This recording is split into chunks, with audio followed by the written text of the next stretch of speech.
Then California dropped her forehead to her knees, having seen nothing, feeling a danger, and felt the brute strength of a branch of alder, the pendulous, light leaves brush her bent neck like a child's fingers. The mare burst out of the water and stopped on the slope to the ford. The woman climbed down between the wheels and went to her head. Poor Dora, she called her by her name. There, Dora, quietly, and led her round. There was room to turn on the margin, the head to the gentle thunder of the water. She crawled on hands and knees, felt for the roots, and shifted the wheels into them. You can see, Dora. I can't. But this time you'll go through it. She climbed into the seat and shouted angrily. The mare stopped, her 2 forefeet in the water. She touched with the whip. The mare plodded ahead and halted. Then California thought of prayer. Dear little Jesus, dear baby Jesus born tonight, your head was shining like silver candles. I've got a baby too, only a girl. You had light wherever you walked. Dear baby Jesus, give me light. Light streamed, rose, gold, rich purple, hiding the ford like a curtain. The gentle thunder of water was the noise of wing feathers, the fans of paradise lifting softly. The child, afloat on radiance, had a baby face, but the angels had birds' heads, hawks' heads, bending over the baby, weaving a web of wings about him. He held in the small, fat hand a little snake with golden eyes, and California could see clearly on the under radiance the mare's pricked ears, a sharp black fork against the shining lightfall. But it dropped.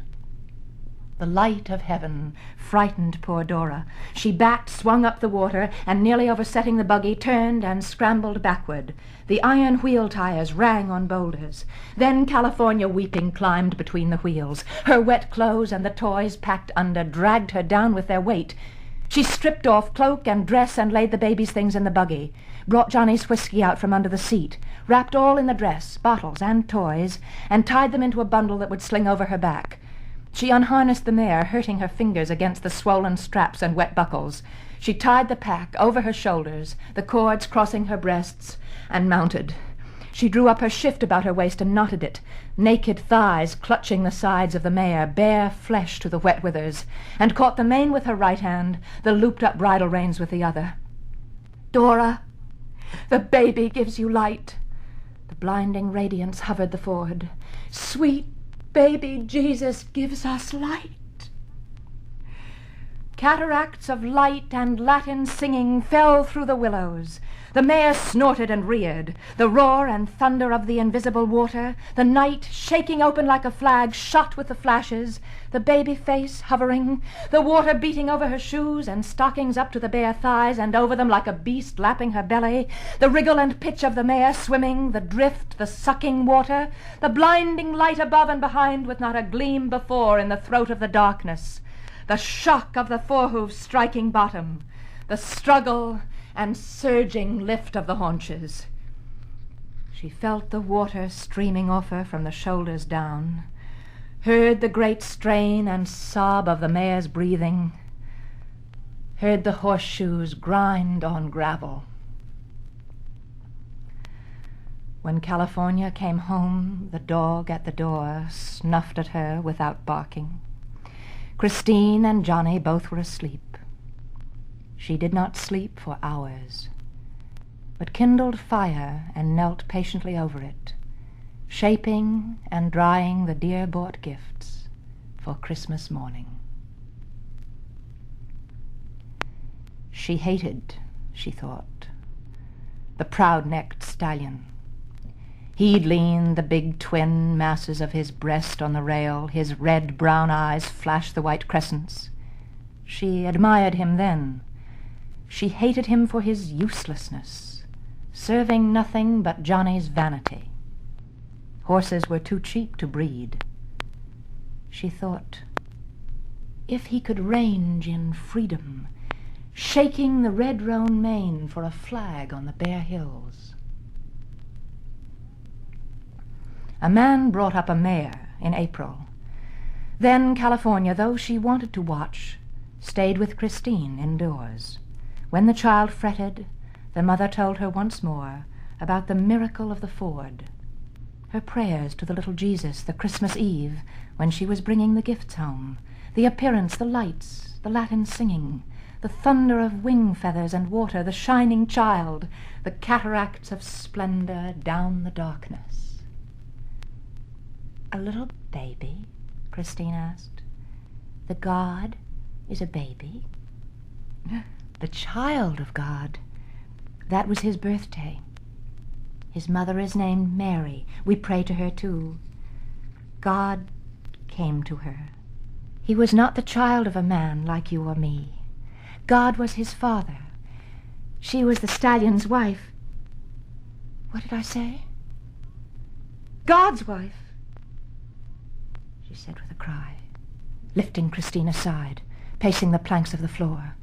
"She is called more blessed than any woman. She was so good, she was more loved."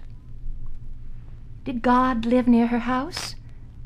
"He lives up high, over the stars. He ranges on the bare blue hills of sky." In her mind a picture flashed of the red Roan mane shaken out for a flag on the bare hills, and she said quickly, "He's more like a great man, holding the sun in his hand," her mind giving the words the lie. "But no one knows. Only the shining and the power, the terror, the burning fire covered her over." "Was she burnt up, Mother?" "She was so good and lovely. She was the mother of little Jesus. If you're good, nothing will hurt you." "What did she think?" "She loved. She was not afraid of the hooves. Hands that made the hills and sun and moon, the sea and the great redwoods, the terrible strength. She gave herself without thinking." "You only saw the baby, Mother?" "Yes, and the angels about him, the great wild shining over the black river." 3 times she had walked to the door, 3 times returned, and now the hand that had thrice hung on the knob, full of prevented action, twisted the cloth of the child's dress that she had been mending. "Ah, I've torn it!"